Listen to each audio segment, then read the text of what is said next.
have a phrase on this channel I like to say quite often, especially when addressing believers, and it is this: demand more from your God. And I know this hits the believer's ear incorrectly. How could I possibly demand more? Who am I to demand anything? You're a person who ideally should desire consistency. So when you tell me your God is all powerful, I say, expect then that he could do anything. When you tell me your God is the greatest being that has ever existed, the highest capacity of mind, then I say, expect that your God could have come up with another way to do something that doesn't involve something like rape, slavery, or genocide. When you tell me your God is pure love and pure justice and desires connection, relationship, and the saving of every single individual on this planet that he has ever made or allowed, I say, then expect your God behaves in the way that backs those claims up. And yet, Christians will often seem still confused by all of this. So I'm going to do an example for you today. We're going to pull one concept from the Bible, and we're going to apply this lens of expecting a truly tri-omni God to do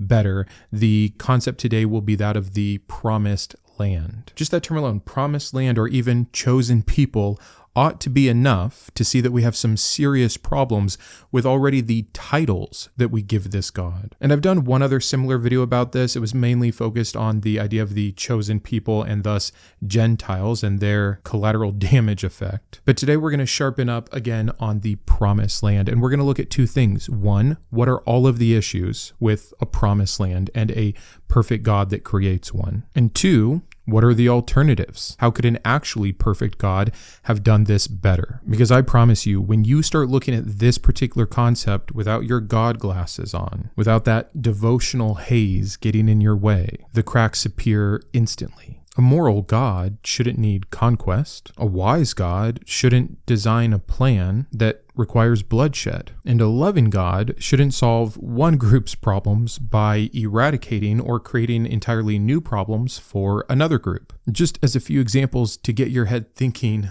and do this own thought experiment for yourself. Really, for once, expect your God is everything you've ever claimed about him. You keep that in mind as we go through today's episode, and you tell me at the end if there really is a way to excuse it, if this is really the perfect plan from a perfect God. And I'm not talking about man getting in the way. All of this is God's doing, and it's at a time when God is doing a lot. God is intervening in man's free will. He is showing up and parting seas and causing plagues and appearing physically before people and speaking audibly before people and leading his people around for 40 years, feeding them from the heavens, appearing to them by a pillar of cloud by day and a pillar of fire by night. This is not a God that is playing within the rules of the universe. This is not a God that is stepping back to allow his children free will. This is an act of God doing miracles, intervening, disrupting free will so we don't get any of those excuses. And with all of that stage now set, let's dive in. Here is everything wrong with the very concept of a promised land. 1, it requires at best displacement and at worst full genocide. We know from the Bible itself that the land of Canaan was already fully occupied. The promise therefore creates a moral problem right away. A moral problem that didn't previously exist, that didn't have to exist. Again, something that should not be able to happen from a perfect God. And please remember your tri-omni God's properties during all of this. That means this God's plan literally requires, like from the blueprint, ethnic cleansing to come to fruition. No one forced this on God. Even when Christians argue, well, the Canaanites were so evil, it still demands the killing of children. Like, I'll never, ever understand this argument. Okay, supposedly every single Canaanite tribe is so evil, they're all doing child sacrifice, and the Israelites aren't. Wink, wink. So therefore, we have to protect the children from being sacrificed by murdering all the children. How very unimaginative from this perfect, all-powerful God. The next problem, and similar, it violates the moral agency of everyone that is not part of the chosen people group. The Canaanites get no choice in the matter. They were allowed created even by God to be in this place. It's also not their fault that this God didn't communicate with them, didn't choose them, didn't rescue them from their oppressors, didn't have prophets speaking to them. This is what I mean. As soon as you just back up a hair and consider the chosen versus non-chosen issue at large, all the excuses about how evil these people are, they do all the same things to a T, every single thing, and usually less than the Israelite people have done under God's direct command with full revelation from God. And yet it is the other people that need to be ethnically cleansed, wiped out, or enslaved. It's truly indefensible. Now, to be fair, the Israelites don't have that much moral agency either. They were handed over to be enslaved for 400 to 430 years. Then they were rescued and then commanded to enslave and ethnically cleanse on their own. They are commanded to kill. And thus, morality to this God quite literally becomes about obedience, not ethics. And all of this so far is God's doing, not man's. The next problem is it's logically unnecessary. Again, so many times the very first thing out of the Christian mouth will be, well, God had to. He had to establish a place for his people. We had to be able to have safety to get to the line of Jesus so he could eventually be born and become Savior and do it in the right time and place. All of these things that must happen to this all-powerful God that you would already need to believe this is his must happen. We have no reason, if we believe the rest of the scriptures up to this point, to think that God's not doing what he wants to have done. God chose when it was time to free his people from slavery. God chose to let them be enslaved in the first place. God chose exactly how the Exodus was going to go down, how long it would take, how many plagues he would do. Hell, he hardened Pharaoh's heart until he was done getting the plagues that he wanted to get out of his system so that all of Egypt would know about him. So for a God that is this active, that is this in control, that is this powerful, the idea that this is the only way, which is kind of part 2 of this entire episode, so I'm not going to give any examples right now, is again logically unnecessary. Some of these points are similar, but I want to show each particular case. It creates an ethnic hierarchy by divine design. It's God assigning land based on what? On bloodline, not behavior, as if people with entirely free will should be expecting God to take stakes in this at all. Remember, the only halfway decent excuse you have for the problem of evil is man's free will. So at this time, when man has so little free will, so clearly, this God is deciding who marries who has what child is blessed, which person becomes judge, which person becomes king, who gets the anointing, who wins what battle. You don't get to blame man's free will here. God is sovereign. 100%. Sovereign means 100% responsible. So God is then responsible for this racial preference and thus racial discrimination. This idea that is God's and God's alone legitimizes future ethnic conflict. It immediately makes God an author of war, not an author of peace, right? When I get to some of the alternatives, you're going to see that this could have been the greatest example of actual love and peace ever. But you choose a group, you choose a land that they're not in, that's occupied by others to be their land, and you permit and help create every ounce of harm that befalls the people that just were born on the wrong side of an invisible fence in God's mind. These conquest narratives in the Bible, things of siege, of starving women eating their children, of boys lined up and executed, of virginal girls being captured as sex slaves or wives, if it makes you feel better. Like, there is nothing that can happen under this setup that God gives them that could ever result in showing this God to be more about peace than war, more about love than division. It just doesn't work that way. And aside from what it does for that particular chosen people in the religion that has moved itself around Judaism, Christianity, it still encourages this same theology of entitlement. It's hard to really talk about ethics or justice or generosity or peace when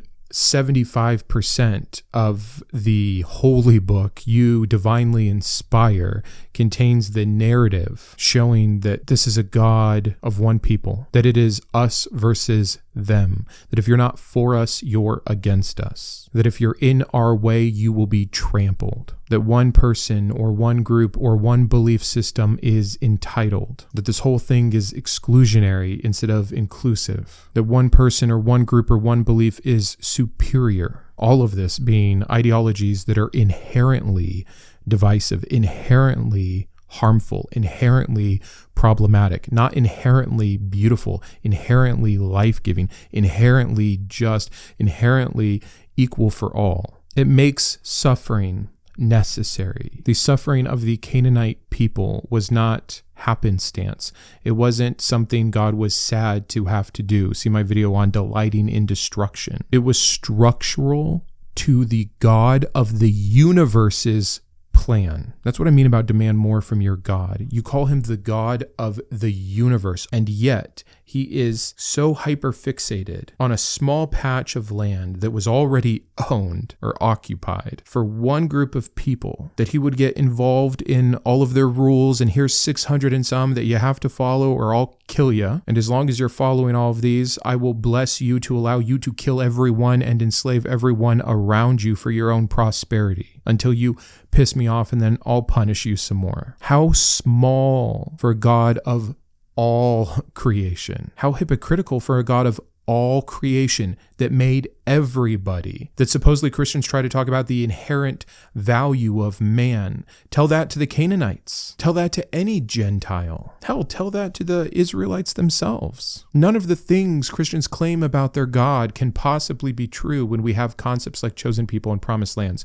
So, the last problem that I was going to mention that leads us right into our second part is the very concept of a promised land ignores all possible alternatives. Let me share with you from my very feeble, flawed mind, only having been on the earth some near 40 years now, unbelievably limited compared to an all-powerful, all-wise, all-just, all-knowing, benevolent creator of all. And yet, I think I came up with some actual good ideas. I think the first option is the most obvious. How about you just create new land? Isn't all of this land you, God, by word created in a moment? Is it too hard for the all-powerful God of the universe to speak into existence a new continent, a new country, a new peninsula? No harm, no displacement, no slaves, no war. Make it nice and fertile, easy to manage. You were sending food from the sky. But here in a minute, Christians are going to justify why the Israelites had to have slaves for their economics to work out. How do you hold those two concepts?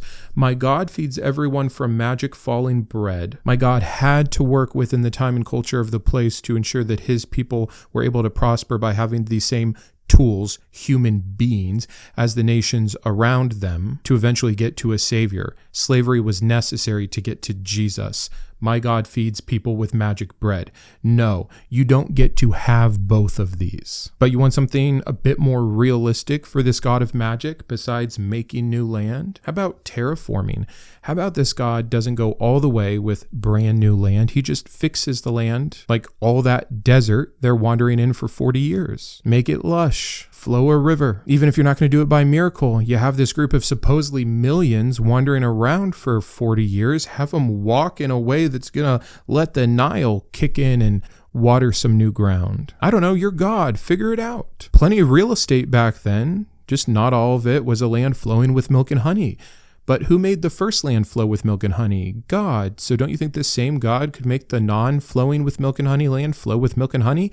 I bet so, because I would demand more from a God that claims to be able to have done all of this once, twice if you count the flood. And all we need is a patch. Doesn't have to take over the whole world or anything. Here's a cool idea. What if God's chosen people just stayed mobile? Why not? He did it for 40 years. It's not like he's going to run out of manna. It's not like he couldn't create some better food for them. Imagine a chosen people that the way they're actually chosen and set apart is to be people that don't take up resources, that instead, because of their blessing, bring resources wherever they go. It's a blessing when the Israelites would visit Egypt because more food would fall, or the plants would be more fruitful. The rains would follow this people. That way, God is constantly a blessing wherever his people step foot. That would be so freaking cool. And some of the things I'm going to be suggesting sound a bit too miraculous for Christians, which is hilarious to me. I'm not talking about what God should be doing this very minute. I'm talking about in the context of a time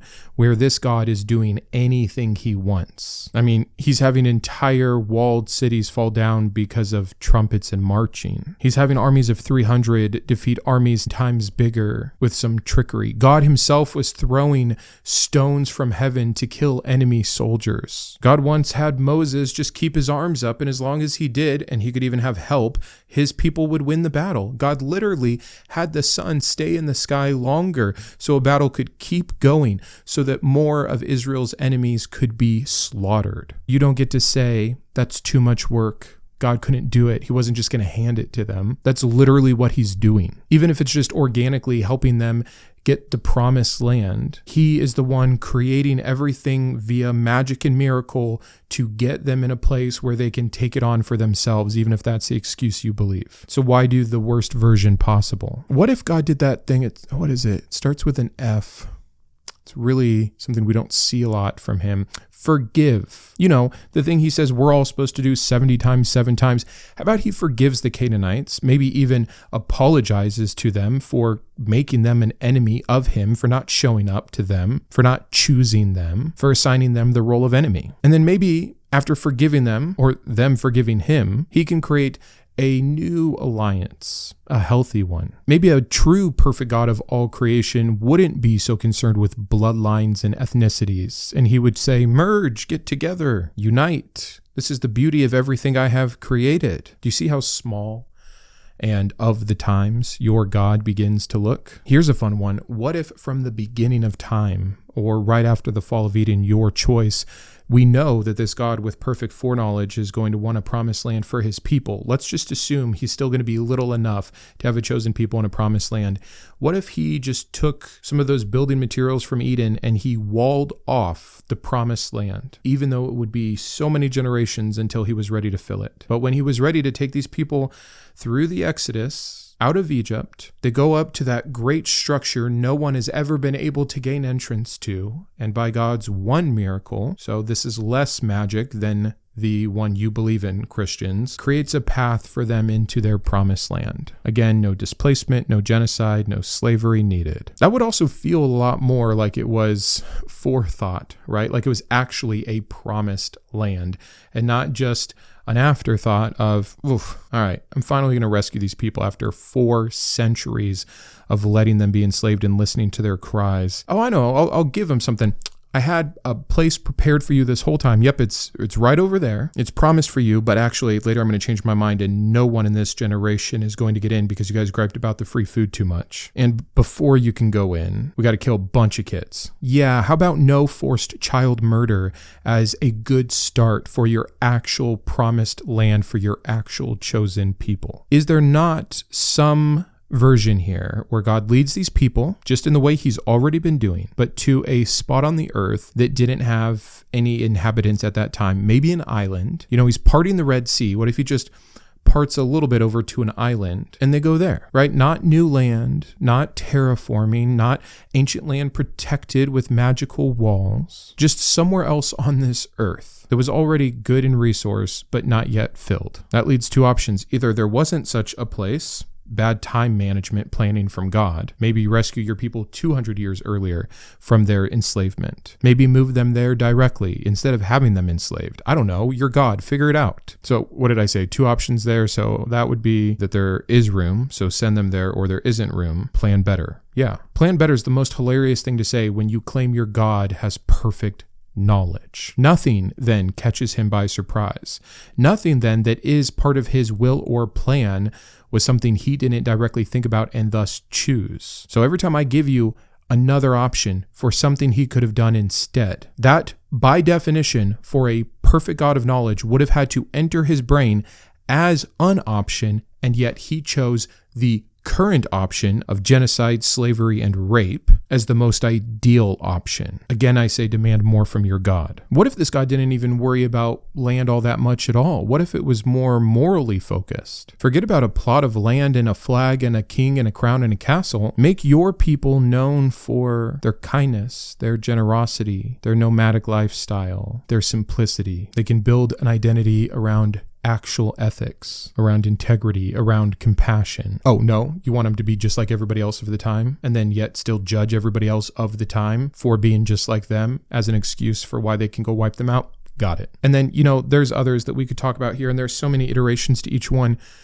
but hear me out. What if in this perfect God's perfect plan, there was no chosen people group? There didn't have to be. If your argument is there has to be, you don't believe your God is all powerful. You might even say there has to be because, and you'll list other things like because we have to go through the right bloodline to get to Christ. No, that's something that you believe was established because of what you've read. That doesn't mean it has to be that way. A God who creates from scratch, who is all-powerful, has no limitations. You cannot answer anything I have said today with, well, God had to, or, well, God couldn't have done this, or, well, what, you just expect God to have done this?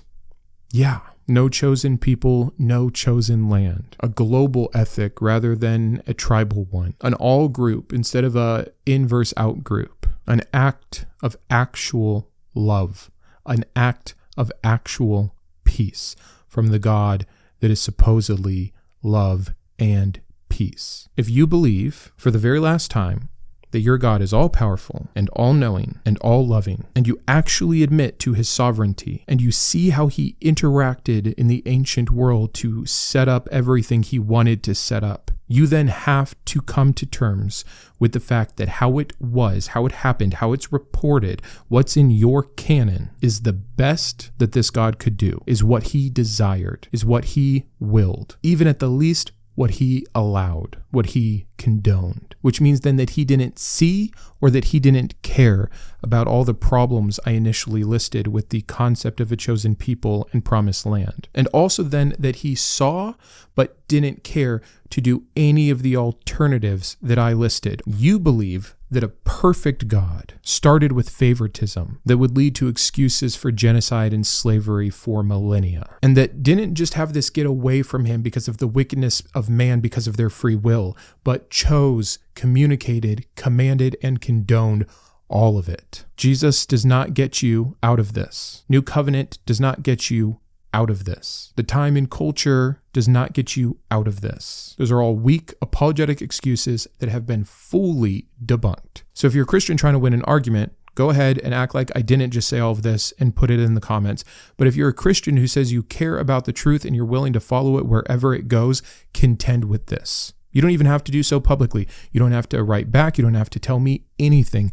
But if you are truly about truth, then you tell me how you see everything I just laid out and can continue to say that your God is good. Explain that to me, because truly, this is one of my top 5, probably top 3 issues with this religion, because part of the religious claims are all of these perfect things, loving things, true things, just things about this God that cannot be so for a billion other reasons, but for today, the concept of a promised land. I wanted to personally thank my top tiers of support, my Iconoclast, Ann, Boris, Chris, Grant, GVI, Jimmy, Joe, Kitboga, yep, the Kitboga, Matthew, Perry, and Shawn, my Humanist heroes, Chris, Craig, James, Jarrod, and Kristi, my Atheist advocates, Aquitar, Caleb, Dakota, Dan, Drew, Jeff, Jeffrey, Jeremy, Jugs, Julie, Malcolm, Paul, Sparky, and Thomas, as well as all of my secular scholar patrons. Would you consider joining these fine people?